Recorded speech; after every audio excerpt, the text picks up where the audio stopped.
Okay, so good afternoon, everyone, and thank you very much for joining me here in the community and family room. I've thoroughly enjoyed the day so far, and I'm sure you have too. So I'll try not to dispel any of that over the next 25 minutes or so. Before I start, though, I'd like to extend my thanks to OCD Action, particularly to Cara Gordon and Sasha Miller, for giving me a space to speak to you all. I found the charity has an excellent track record in helping to give people a platform to discuss their experiences. And it's something that I think really serves to enrich and develop the OCD community, especially here in the UK and days like today. So today I'm going to talk to you a little bit about my journey from being a child diagnosed with OCD to being a children's writer writing about OCD. And I'm going to do that through the lens of reflecting on the relationship that OCD has with both words and literature. Now, I use the word journey advisedly because I think it's a word that can be overused. Journey suggests getting from point A to point B, but there are days where it feels like my journey has not been a particularly successful one, or even one in which I've traveled very far at all. In some ways, I think I'll always be that child that was diagnosed with OCD. I think it's important not to indulge in the notion that I've undertaken some profound odyssey and reached an enlightened post-OCD plane of existence, because that is utter rubbish and I don't think it exists. My head is still messy and I still take medication, but I'm here nonetheless, and I'm enjoying what I'm doing as a writer. So just to outline how this is going to work, I'm going to begin by talking a little about my childhood experience of OCD and the importance for me of record keeping with my intrusive thoughts. I'll then move on to discuss how OCD took a great deal of control of me as I started to write and tried to get published as a young adult. Finally, I'll talk about my first children's book, Rory Hobble and the Voyage to Haligogen, and how I'm using that to try and give kids with OCD some representation in fiction, which is something that does exist, but not to any major extent. So I'm hoping to redress that a little bit, I think. I'll do a little reading from chapter 1 of my book as well, and then open the talk up to any questions you may have for me. Please feel free to put questions into the box as we go along as well, and as they come to mind, and I'll answer them all at the end. Finally, I will note that I do not intend to go into gory detail about my own obsessions, as I want to keep this as accessible as possible. So I don't believe there is anything in this talk that I think will be triggering. So I'll begin with childhood. So I was diagnosed with OCD around the age of 14 as I was about to undertake my GCSEs. Looking back, I think the signs have been there for some time that I could be described as having OCD, but the formal diagnosis happened for me in mid-adolescence, which I believe is fairly common for a lot of sufferers. I don't know if this is what others have experienced, but in those early years when my OCD became severe and really the key focus in my life, the OCD went through almost a taster menu of different obsessive themes, as though it was trying to find out what made me tick. In fact, there's a scene in the film Jurassic Park near the beginning when the cast visit the Velociraptor pen, and the handler talks about how the raptors have been testing the electric fences systematically for weaknesses. I think this serves as a fairly accurate metaphor for what my OCD was doing in the beginning, and that might be other people's experiences as well. So now, as a child, I was a very big reader, and I'd also started to dabble in some writing. I had ambitions of one day publishing a book. In fact, even then, my first psychologist, the first of many, and the one who diagnosed me, suggested as part of the cognitive behavioral therapy I did that I maintain a thought diary, which is what he called it. So this is not likely to be an experience unique to me, I know, but my thought diary became a very important part of my life. And I remember dedicating time each day to jotting down the most challenging, intrusive thoughts I had. After I'd done that, I would write down some counter arguments to try and rob those OCD thoughts of their potency.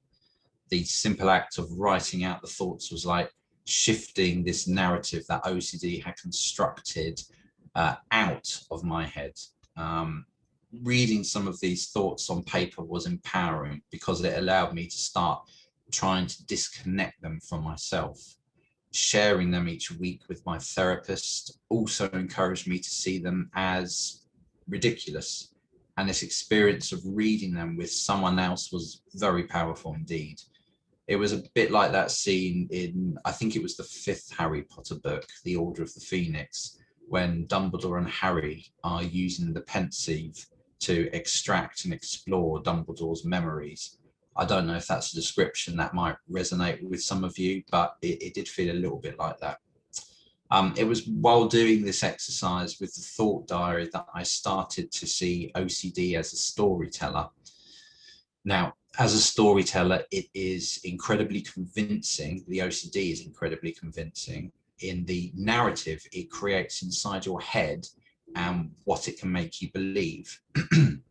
But when you open its storytelling up to criticism, you can very plainly see the holes in the way it creates that narrative about you. When you're alone with the OCD, it's like being around a campfire at night in the woods with someone leaning in and telling you a horror story. You end up believing all kinds of monsters exist, but in the hard light of day, you can see that there are no monsters. It was at this time in childhood that I also started to read books that discussed OCD. At the time, I could find no representation of what I was going through in any of the books I was reading. So I found comfort in non-fiction and TV or film instead. I remember reading Touch and Go Joe by Joe Wells, watching the US TV series Monk, about the obsessive compulsive police detective, and watching the film As Good as It Gets with Jack Nicholson. These three in particular opened my eyes up to the fact that I wasn't alone with this thing, and I could connect my own narrative to the narrative of others. In fact, we actually studied As Good as It Gets in English at school, so I was able to critically appraise Nicholson's character, Melvin Udall even, in much the same way as I was critically examining my own thought diary, which was an interesting experience to say the least, especially when you got classmates around you. So as I moved into early adulthood, my thought diary disappeared. I didn't lose it, I just didn't need it. I should clarify. Instead of writing out my intrusive thoughts, I could now hold them in my head and I could critically examine them without the need for writing everything down. It wasn't a perfect system, but I was practicing it on a daily basis and I was getting better at doing it. My writing moved from the thought diary to my creative output, and I would explore some of the themes in my OCD through short stories and poetry. But it was at about this point that my OCD, having lost some of its potency for a while, returned with renewed ferocity, I should say. And there were days when I just confined myself to bed because I literally couldn't do anything else. I just wanted to be unconscious all the time, as in asleep. So I didn't have the exhaustion of trying to repel these thoughts. I had panic attacks, I had physical sickness, and I couldn't see how I would get through it. My OCD was a jealous storyteller. It didn't like the fact that I was trying to write and create my own narratives. So, and I remember this vividly, there came a day when I was in tears, my heart was racing, and I had this impending sense of doom, and I took up all of my poems, short stories, creative ideas, and even an entire novel I'd written, and I chucked it all in the bin, never saw it again. And that was years of work just gone. And it took minutes, seconds even. And what was it for? It was for the temporary relief from my OCD, because I'd gotten it into my head that bad things would happen to me and my loved ones just by continuing to possess all of my writing. It made no logical sense, clearly, and it was a classic example of magical thinking. So for a few years after that, I simply didn't write anymore. I didn't have the energy or the drive to do it. It was only when I'd gone through 2 more episodes of therapy that I found the passion again to write. Both of those therapies were cognitive behavioral therapy with exposure response prevention. First with a psychologist at the Bethlehem in South London, who was excellent. And then in a therapy group with perhaps 5 other people. I remember in that group, we sat in a circle and we talked about our experience of OCD. And we really formed a bond, actually, and we were all very different people. It was a return for me to that sense of a shared narrative and storytelling that, you know, when spoken aloud in the company of others, took on an almost curative quality. Finding that I wanted to write again after the success of this group, I decided to try and rewrite the entire novel that I chucked away a few years earlier. But this time do it much better. It wasn't easy, and there were plenty of times when I considered just abandoning the project, but I did manage it. I remembered my old dream as a kid of wanting to become a published novelist, and I approached the publisher Unbound with my book, and they accepted it for publication. In 2018, then my first book, Breaking the Folds, which is a historical novel, was published. So after that, having successfully published a book, my confidence, as you probably imagine, was really high. I didn't feel a need to destroy all of my writing anymore, and I was itching at last to keep writing. Breaking the Folds was important for me to write and publish because it symbolized, to me at least, how far I had come. OCD had tried to make me tear down something that made me happy, but through therapy, medication, I take clomipramine and still do, and the experience of learning new ways of trying to ignore the OCD in my head, I had gotten around that, it felt like. What I wanted to do next, however, seemed a natural progression for me as a writer. I wanted to return to my childhood, take my experiences and use them as a narrative in a new book that I could share with other children who suffer with OCD. So I looked at the market in children's fiction and read some of the books that already grappled with OCD, such as The Goldfish Boy by Lisa Thompson, and all the things that could go wrong by Stuart Foster. But still the account I was reading of OCD, and these were very good books, by the way. I really enjoyed them. I really recommend them. But the account I was reading of OCD in these books and others like them didn't tally with what I experienced. OCD continues to be seen in society and in the media as a condition in which cleanliness and perfection are the sort of two tropes, the 2 priorities for someone who has OCD. Now, OCD, as we know, works within a spectrum, and it can produce a rich tapestry of experiences for sufferers. I decided then that my book would better reflect some of my own obsessions. And so my main character in my book experiences intrusive thoughts of committing, or having already committed, but having forgotten perhaps, acts of violence against people. For an audience aged 9+, I knew I would be treading on potentially taboo ground, and I would have to write very sensitively. Over the course of about 18 months, I wrote Rory Hobble and the Voyage to Haligogen, and it's the story of an 11-year-old boy, as Cecilia was saying at the start, with severe OCD, who travels into space with his social worker to rescue his abducted mother. Along the way, he must outwit a breakaway human civilization living on a Martian moon, survive the threat of otherworldly monsters, and learn to speak to alien whales. And all that's quite fantastical, but at the heart of it the book is about Rory's struggle to contend with his OCD and the relationship he built with his social worker to do this.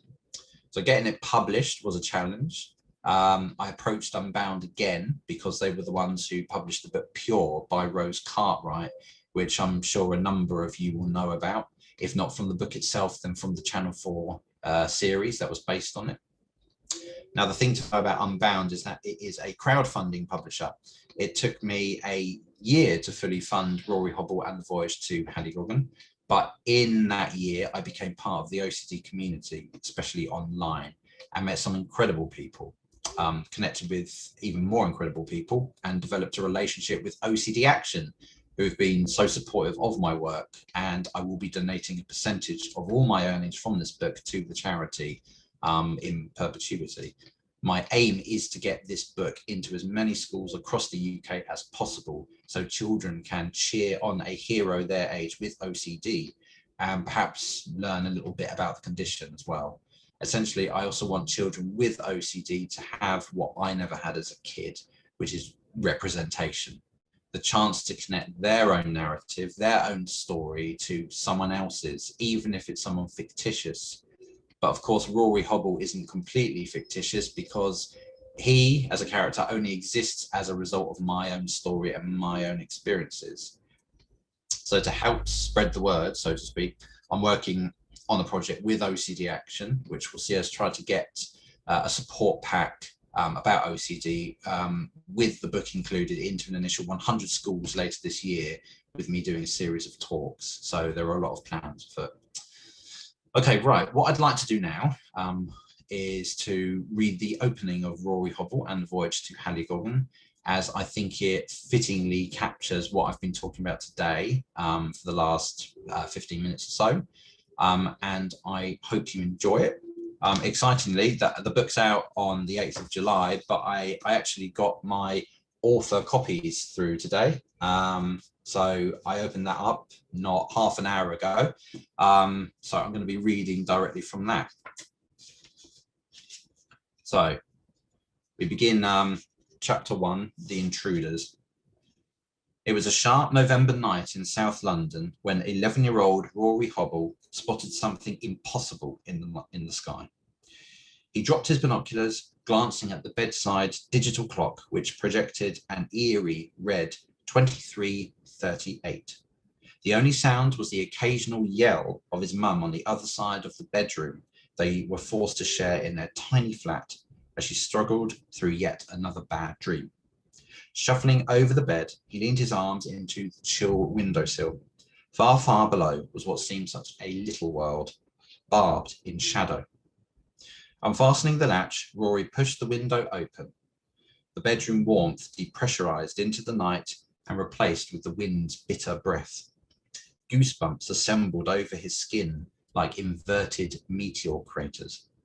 This always woke him when the cold snapped at his cheeks, clawing the sleep from sore eyes. But more than anything, he adored craning his neck towards the clouds, hungering for all the wonders that he imagined to await beyond the sky. Rory glanced at his mum, whose face was twisted and sweaty. She didn't wake. Then it came, that voice, that doubt, which sickened his mind. Rory, Rory, Mum might get cold. Then she might get ill. Then she might... No, Rory, deep breath, he told himself. The thought will go. But an image flickered into his mind. His mum, pale and lifeless, in an Arctic bedroom. He closed his eyes, shook his head.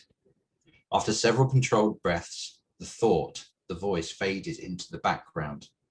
Nonetheless, he hopped off his bed and stepped over to his mum, but her chest still lifted and dropped. She was fine.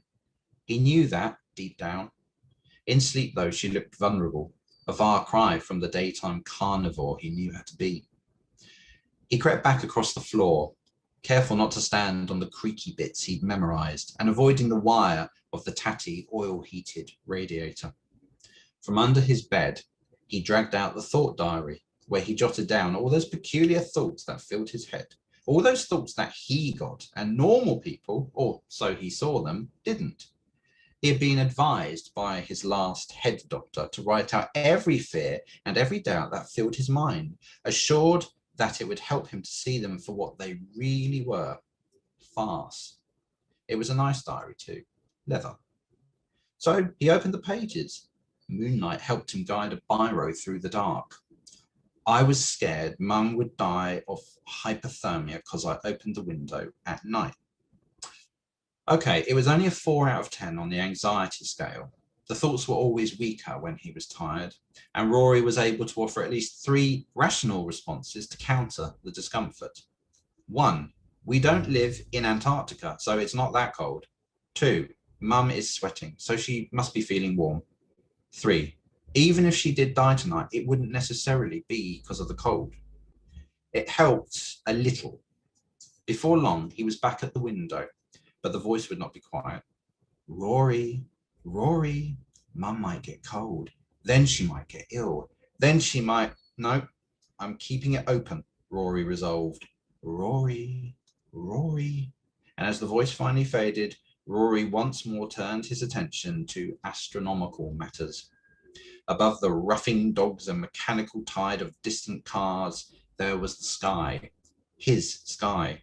It was the same sky that covered all the world and all its people, whether they were of sound mind or not. Of course, living in South London, lights beyond count threw up an obstructive pink glow, which made it hard to see the stars. But if he stared long enough, his eyes adapted and he could still find them and name the constellations. He lifted a finger, tracing the little salt granule lights. Right, right, right, his finger moved. Orion's belt. Right, down, down, right, down, left, up this time. The plough. Sometimes Rory took a piece of black card, popped out his medication from those little foil blisters, and lined the pills up in the shape of Cetus or Ursa Major or some such other arrangement of stars. But the plough he'd made earlier that night, still sitting there atop the up-ended bin that served as a bedside cabinet, looked more like a saucepan. For one absurd moment now, Rory wondered if supernovas and black holes boiled and bubbled inside the real plough all those light years away. Occasionally, he would find a ruddy, dusty dot in the sky that didn't shimmer, and he knew that to be Venus or Mars, maybe even Jupiter. Other than the pilgrimage of the planets, the sky had never failed in its sameness. The only changeless thing he had in his life, and with that voice in his head making him doubt himself, he'd always relied on this solid sky until that night. Rory, Rory. Okay, I'll check her breathing, Rory conceded to the voice, the doubt. He tiptoed over to his mum, as though approaching a wild and unpredictable animal, and hovered above her contorted face, listening. The breath came jagged, but it did come. Mum's fine, Rory assured himself. Returning to the window, he snatched up his binoculars again and brought the sky back into focus. It was still there, the intruder. Okay, thank you, everyone. That just about concludes my talk here today. I hope it's been of some interest to you. Rory Hobble and the Voyage to Haligogen is released in the UK on Thursday, the 8th of July, and is available now for pre-order in all the usual places like Waterstones, Amazon, Blackwell's, WH Smith, and a host of other shops, both online and on the high street. Other than that, I'd like to use the remaining time to do a Q&A. So please do put any questions you have to me, and I'll do my best to answer them. I'm just trying to work out how to access the Q&A. Okay, there aren't any questions there at the moment, but I'm going to wait for a few moments and see if anyone has anything.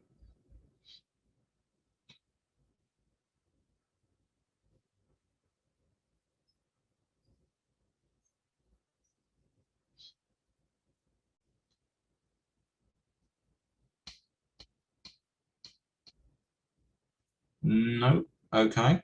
I think that's probably it then. Oh, okay, hang on. There is a question. So your book sounds fantastic. What were, thank you, that's very kind of you to say. What were some of the challenges you faced in writing it? That's a really good question, actually, because there were a lot of challenges especially because I was going into some very personal stuff, and I was spending a lot of time poring over it and writing and then editing again. So I was reliving quite a lot of it, but it was quite cathartic at times. It's also something which, I mean, OCD has a profound effect on the sufferer, obviously, but it has a massive effect on the people who are around you, your friends and family as well. So being so embroiled in writing a book like this, that was so personal and so focused on OCD, it did take its toll sort of mentally as well. And I suppose on a more practical side, because I work in frontline children's social care, I've got 2 kids as well. And I've been at university as well doing another degree. It's been difficult to find time as well. So typically I would settle down to write the book between sort of like 10 p.m. and 1 a.m. and then I would go to bed and then get up again and do the whole work thing again. So it was quite exhausting writing it, but it was very enjoyable as well. I think that's probably going to be it for questions.